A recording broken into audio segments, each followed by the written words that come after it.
बघा हा पार्ट आहे, या पार्टचा मी एवढा पार्ट जर मी काढून टाकला, एवढा पार्ट जर काढून टाकला, पहिले होता एक्झॅक्टली सेंटरला, आता तो कुठे शिफ्ट येणार आहे, या साईडला, तर आपला आन्सर कसा येणार आहे, निगेटिव्ह. आपला आन्सर कसा येणार आहे, निगेटिव्ह. ठीक आहे.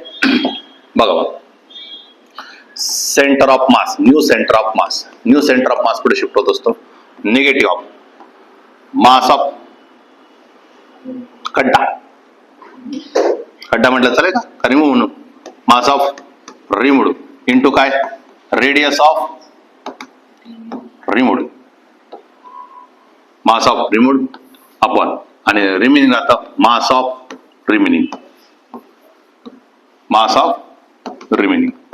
आपण दोन्ही काढलेत, आपण दोन्ही काढले ना, मास ऑफ रिमेनिंग पण काढलंय, किती राहणार ती m - m/4 m/9 असं काढले ना आपण. तेच centre of mass minus minus मध्ये चालेल, minus of mass removed minus radius of removed आणि मास ऑफ रिमेनिंग. आता बघा एकदम सिम्पलेस्ट वेने हे लॉजिकली असं आहे. तर आपण जो नवीन फॉर्म्युला जो शिकणार आहे त्याच्यामध्ये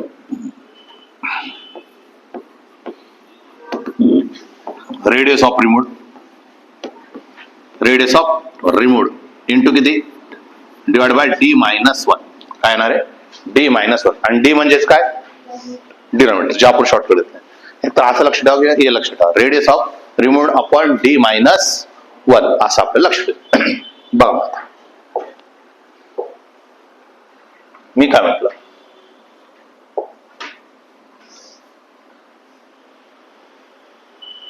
आता आपण पहिल्यांदा कोणाचं घेणार आहे, डिस्क साठी विचार करणार. आपण कोणासाठी विचार करणार आहे, डिस्क साठी.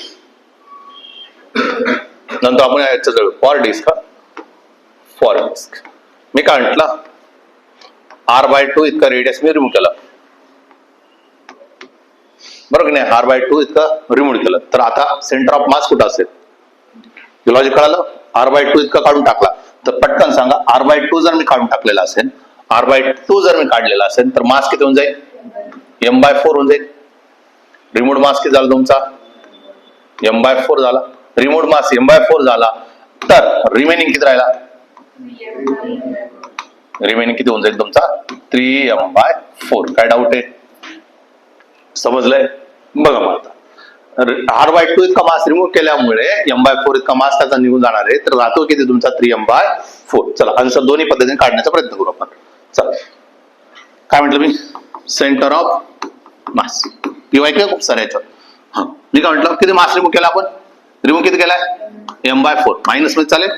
हा रेडियस किती आहे त्याचा, r/2 डिवाइड बाय रिमेनिंग किती झालं तुमचा, 3m/4. बरोबर की नाही, 3m/4. आणि असे कळलं आपल्याला m आणि m/4 आणि m/4 गेट कॅन्सल, म्हणजे किती राहिलं तुमचं, मायनस r/6 ना, हा 2 खाली आला, मायनस r/6 ने तो इकडे शिफ्ट होणार. क्लिअर आहे. आता आपला रेग्युलरचा फॉर्म्युला, बर रेग्युलरचा formula centre of mass shortcut आपल्यासाठी. लॉजिक कळालं, क्वेश्चन काय, एवढा मास रिमूव्ह केला तर काय होणार आहे. हा रेडियस ऑफ रिमूव्ह, रिमूव्ह किती केलाय, r/2 रिमूव्ह किती केला, r/2. पटकन डिनॉमिनेटर किती, रिमूव्हचं किती, 4 - 1 म्हणजे किती, निगेटिव्ह मध्ये चालेल ना, येतं निगेटिव्ह.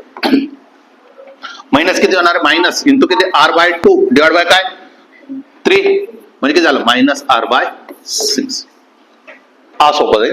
बाकीचं तुम्हाला कॅल्क्युलेशन इथं मायनस मास काढायची पण गरज पडत नाही, शॉर्टकट तुमच्या डोक्यात राहिलं तर. हे लॉजिक कळालं.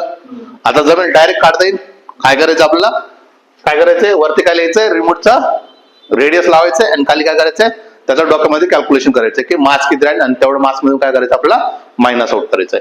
मास कोणता करतो, डिनॉमिनेटर साठी कोणाचं घेतोय आपण, रिमेनिंगचा, रिमूव्हचा डिनॉमिनेटर. असे दोघांचं काय येणार आहे, 7. पण ऍक्च्युअल मध्ये कोणाचं राहतं ते, रिमूव्हचं असतं.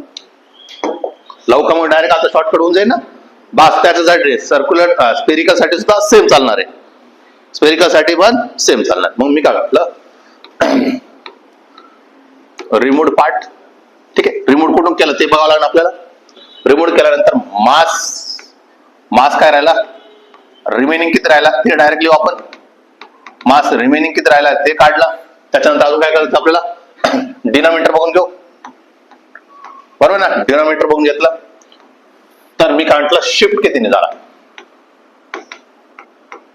बरोबर की नाही, कितीने शिफ्ट झाला हे आपल्याला बघायचं. कोणासाठी चाललंय उद्योग, कोणासाठी आपण घेऊया, डिस्क साठी. पहिले 3 कंडिशन होतील डिस्क साठी, 3 कंडिशन डिस्क साठी, 3 कंडिशन होतील कोणासाठी, स्फिअर साठी. बघा मी पहिल्यांदा घेतला हा,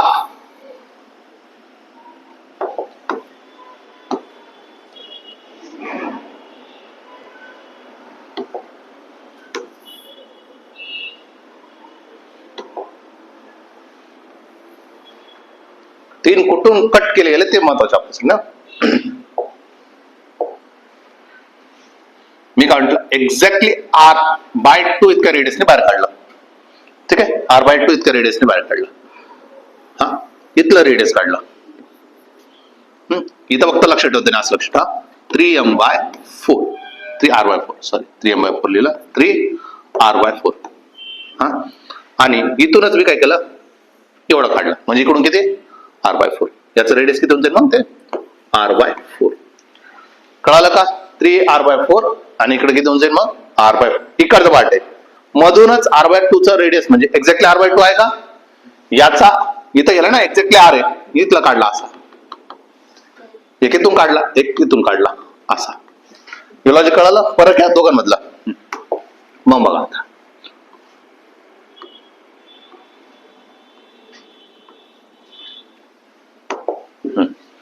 चला मास ऑफ रिमेनिंग काढायचं, मास ऑफ रिमेनिंग काढायचं. पहिलं तर पटकन एकदा एक काढून घेऊ, किती बाहेर काढला, किती बाहेर काढला, किती बाहेर काढला,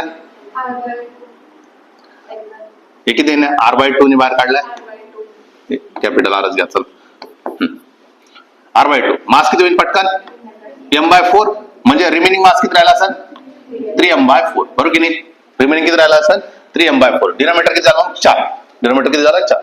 या इथं, हा किती होणार आहे, 9m/16, 9m/16 बनेल. हा, म्हणजेच किती बनणार तुमचं मग, 9m/16 म्हटल्यानंतर पटकन 16 मधून 9 गेले, 16 मधून 9 गेले, किती राहिले, 6, 6m/16 ना, बरोबर आहे का रे, 7, 9 7 16, 7m/16.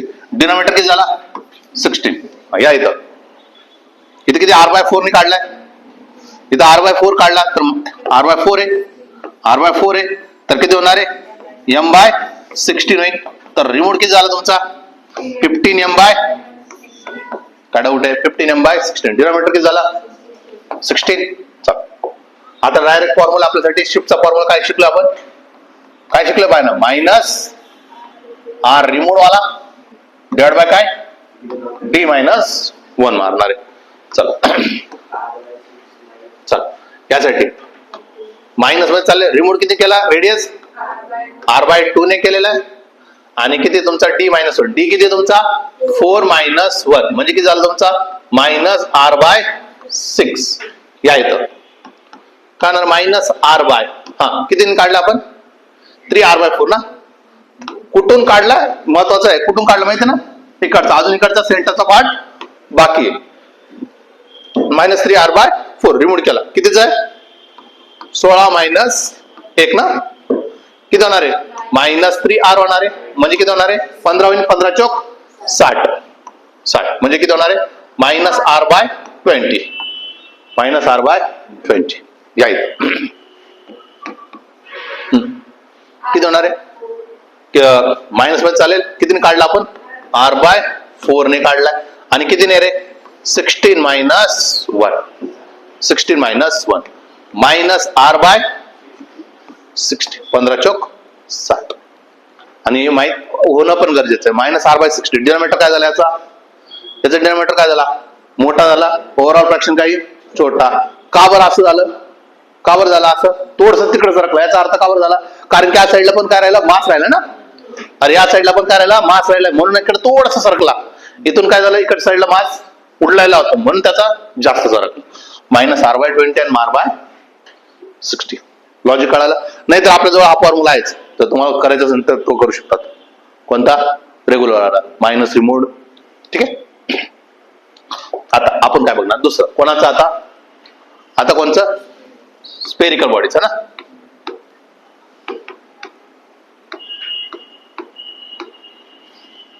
सेम प्रोसेस आता माहिती ना आता प्रत्येकाला काय?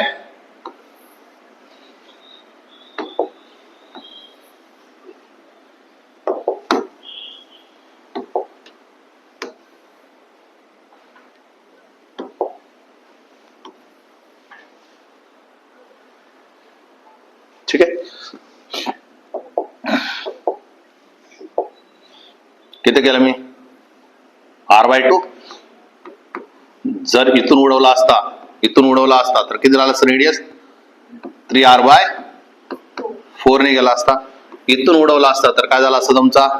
r/4 ने गेला असता. कळालं? r/4. चला रिमूव्ड मास, रिमूव्ड, रिमेनिंग, आणि मग काय? डिनॉमिनेटर डी, आणि त्याच्यानंतर काय? शिफ्ट. चला r/2 रिमूव्ड किती केला मग? m/4. सॉरी बॉडी स्पेरिकल आहे ना. m/8 किती होऊन जाईल? याचा पण क्यूब करायचं म्हणजे 27 m/64 बरोबर की नाही? 64. याचं किती होऊन जाईल? m/64. रिमेनिंग किती राहिला असं मग? 7m/8. याच्यामध्ये किती होऊन जाईल? 64 मधून 27 गेला. 64 मधून 27 गेला. 7 राहिला, 5 झाला. 5 म्हणजे 5 मधून 2 गेला, किती राहिले? 37 ना. 7 2 37 डिवाइड बाय काय? 64 m. याचं किती होऊन जाईल? 63 m/64. डिनॉमिनेटर पटकन लिहून घेऊ. डिनॉमिनेटर किती आहे? 8 आहे. डिनॉमिनेटर किती आहे? 64 आहे. डिनॉमिनेटर किती आहे? 64 आहे. आता फॉर्म्युला सिंपल झालेला आपल्यासाठी. हा, रिमूव्हचा किती रेडियस आहे? मायनस मध्ये चालेल, r/2. काय फॉर्म्युला आपल्यासाठी? Radius of removed divide by काय? d-1 पण निगेटिव्ह. हा, डी किती तुमचा? 8 मायनस 1 म्हणजे किती झालं? Minus r/14. चल मायनस r किती? 3r/4 बरोबर आहे. 3r/4 डिवाइड बाय काय? 64 मायनस 1 म्हणजे किती झालं रे? 3r डिवाइड बाय काय? 63. 4 इंटू किती? 63 बरोबर की नाही? तर किती होणार आहे? 3 1 3, 3 2 6, 3 1 3. हा, मायनस r/8 2 बरोबर. मायनस r/8 2 काय? 84. सॉरी 84. किती होऊन जाईल? मायनस r/4 किती? 64 मायनस 1 किती झालं? मायनस r/4 इंटू किती? 63. दोघांचं कसं काय? नाही वरती आलं ना आपलं काय झालं. हा, किती होणार आहे मग? मायनस r/4 3 12, 6 24 आणि 1 25, मायनस 252. लॉजिक कळालं का? डाऊट आहे? समजलंय? कोणाचं? Spherical body. जर ते डिस्क असतं तर मग प्रॉब्लेम असता. काय डाऊट आहे? सिंपल कॉन्सेप्ट आहे.